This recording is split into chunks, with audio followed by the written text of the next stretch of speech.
Student, आज हम सब क्लास 12 का जो केमिस्ट्री है, केमिस्ट्री का पहला लेसन हम लोग पढ़ रहे थे सॉलिड स्टेट। सॉलिड स्टेट के आज हम देखते हैं कुछ आंकिक प्रश्न को सॉल्व करते हैं।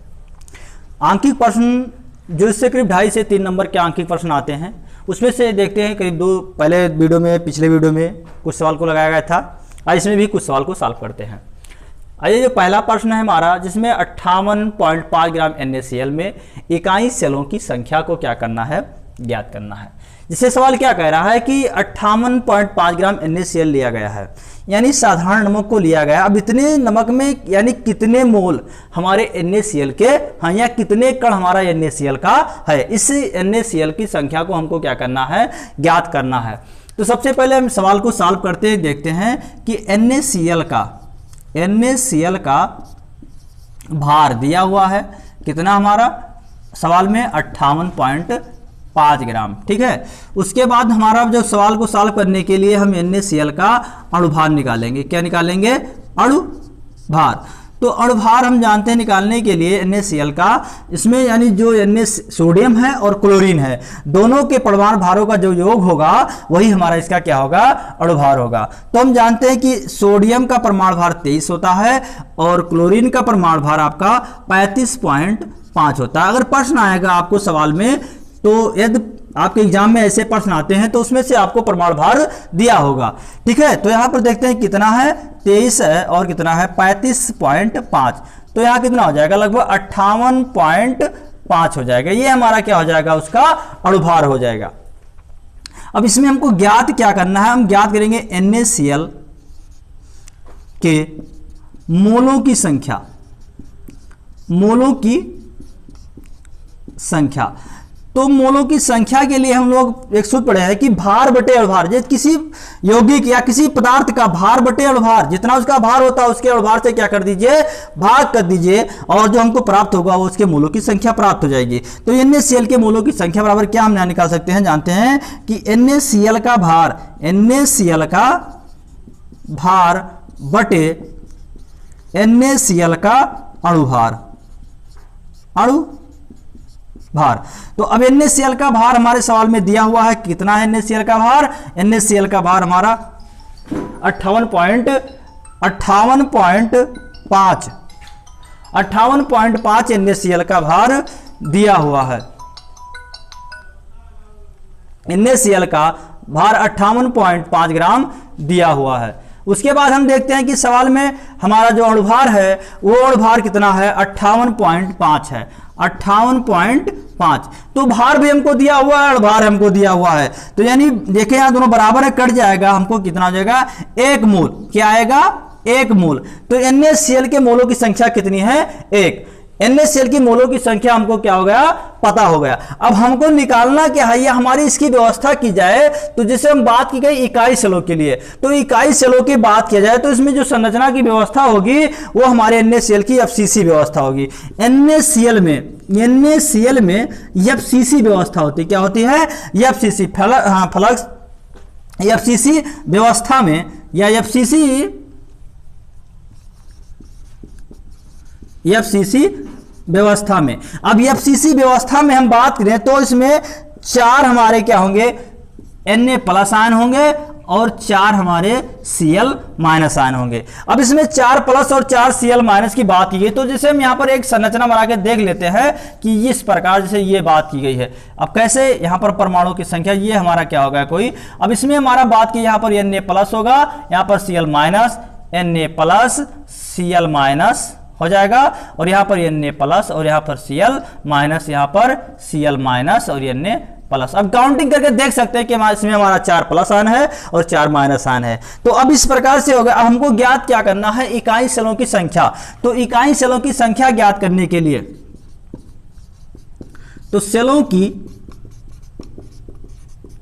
संख्या बराबर, अब इसमें हम आवाकाद्रो संख्या यानी 6.23 गुणे 6.023 गुणे 10 के पावर 23/4 अब इससे हम 4 से डिवाइड कर देंगे तो 4 एकम 4 से कट जाएगा, 4 एकम 4, उसके बाद 2 बचेगा, दशमलव लगाएंगे, 4 पंचे 20, फिर 0 बढ़ाएंगे और 4 पंचे 20, फिर ऐसे काटते चले जाएंगे तो बचेगा क्या हमारा 1.504 गुणे 10 के पावर 23, यही हमारा क्या हो जाएगा फाइनल आंसर हो जाएगा। यानी अब बात किया गया कि 58.5 ग्राम में NaCl में 1.540 10 टू पावर 23 हमारा क्या होगा इकाई सेलों की संख्या होगी। उसके बाद हम दूसरे सवाल को ज्ञात करते हैं। दूसरा सवाल क्या है हमारा, एक आयनिक सेल, एक आयनिक ठोस के फलक केंद्रित घनीय सेल के कोर की लंबाई 508 पैरामीटर है।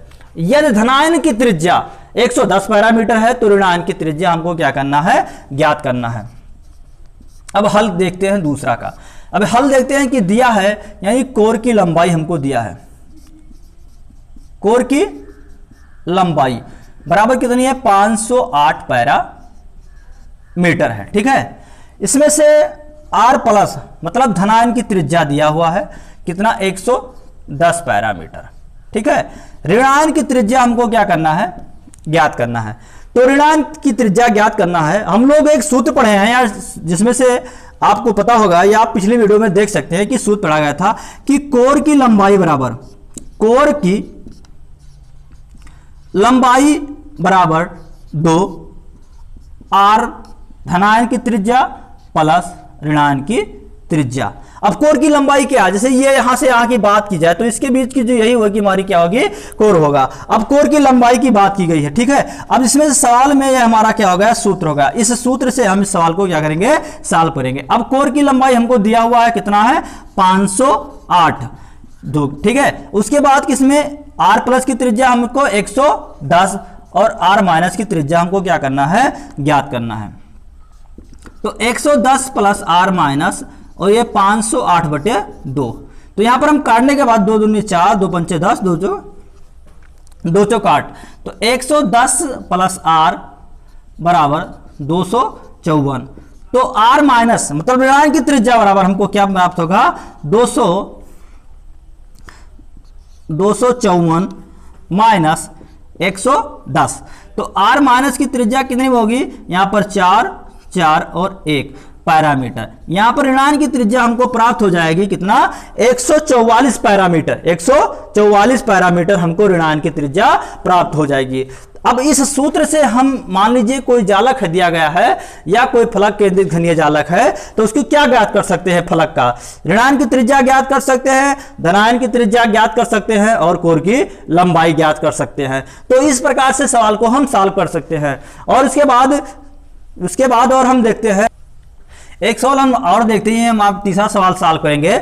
जो सवाल है आप लोग नोट कर सकते हैं। सवाल हम पढ़ रहे हैं कि चांदी के घनीय समृद्ध संकुलन, यानी संकुलन की बात की गई है, यानी चांदी की संकुलन की बात की गई। जो संकुलन है वो हमारा CCP है, मतलब सेंट्रल क्यूब की बात की जा रही है। अब जालक बनाती है, इसके क्रिस्टलीय की यक्ष किरण जांच से ज्ञात किया जाता है। जो इसके क्रिस्टल की बात की गई या कैसा क्रिस्टल है उसको यक्ष से ज्ञात किया जाता है। ज्ञात हुआ कि इसके एकक सेल के कोर की लंबाई, इसके एकक सेल के कोर की लंबाई ये बात की गई है। एकक सेल के लिए कोर की लंबाई, ठीक है, कोर की लंबाई ये बात की गई है, जिसमें कोर की लंबाई 408.6 पैरामीटर आपको क्या है दिया हुआ है। तो और चांदी के घनत्व की क्या करना है, गणना करना है। चांदी के घनत्व की गणना करना है। तो चांदी के घनत्व की गणना करने के लिए हम बात करते हैं। तो चांदी का घनत्व हमको D ज्ञात करना है। क्या ज्ञात करना है, D ज्ञात करना है। अब चांदी की बात करता है था Ag, जो हमारा चांदी को हम Ag से प्रतीक करते हैं। तो Ag का जो आणविक द्रव्यमान है ये हमारा क्या दिया है, आणविक द्रव्यमान। आणविक द्रव्यमान, आणविक द्रव्यमान कैपिटल M बराबर 107.9 क्या हुआ है, दिया हुआ है। यानी ये बराबर 6.023 गुणे 10 के पावर 23। हमको ज्ञात करना है D। तो D बराबर हमें एक सूत्र पढ़े थे कि किसी क्रिस्टल का घनत्व ज्ञात करने के लिए, किसी क्रिस्टल का घनत्व ज्ञात करने के लिए capital Z into capital M बटे ये क्यूब इंटू Na। ठीक है, तो ये हमारा क्या है, सूत्र है। ठीक है, इस सूत्र से हम किसी पदार्थ का या किसी जालक का क्रिस्टलीय घनत्व ज्ञात करते हैं। अब इसमें देखते हैं z बराबर हमारा दिया हुआ है 4। अब z की वैल्यू ज्ञात की गई है, z फलक केंद्रित की बात की जा रही है। z क्या है हमारा कि किसी क्रिस्टल में उपस्थित अणुओं की संख्या या कितने अणु हैं, तो उसमें z बराबर कितने अणु हैं, 4 अणु हैं। तो सवाल को हम सॉल्व करते हैं। तो z बराबर दिया हुआ है कितना, 4। उसके बाद m उसका आणविक द्रव्यमान है, तो आणविक द्रव्यमान हमारा कितना है, 107.9।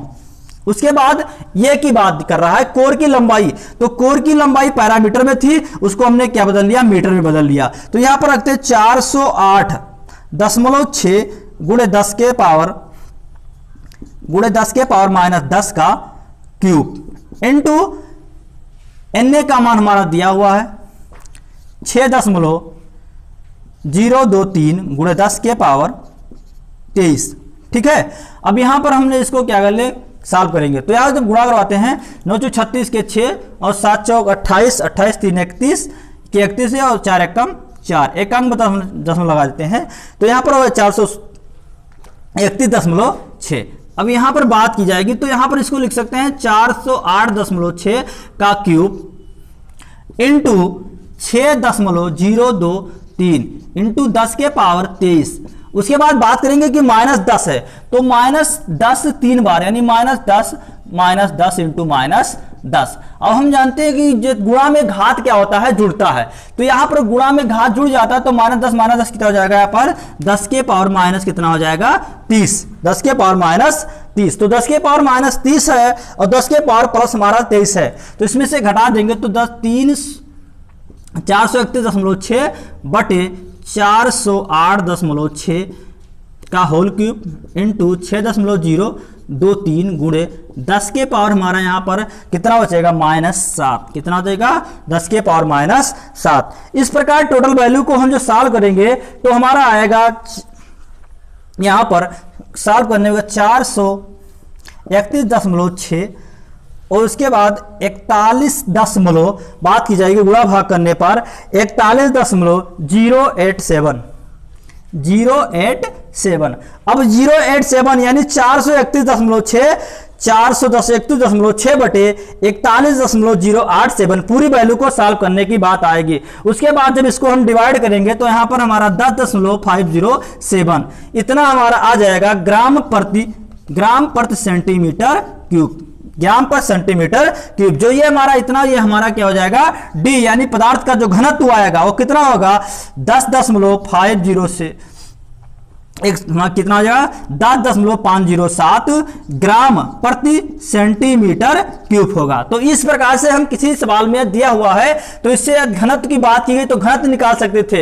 यदि घनत्व दिया होता या हमसे पूछता कोर की लंबाई पूछता तो कोर की लंबाई भी ज्ञात कर सकते थे, या अवगाद्रो नंबर पूछता मोलों की संख्या तो मोलों की संख्या ज्ञात कर सकते थे, उसका आणविक द्रव्यमान ज्ञात कर सकते हैं, या उसमें परमाणुओं की संख्या को ज्ञात कर सकते हैं। ये बहुत इंपॉर्टेंट, तो लगभग हम बात करते हैं तो लगभग 50% सवाल जो परीक्षा में पूछे जाते हैं इसी सूत्र पर पूछे जाते हैं। और ये जो सवाल था, ये सवाल हमारा 2015 में 2.5 नंबर का आया था। धन्यवाद। अगले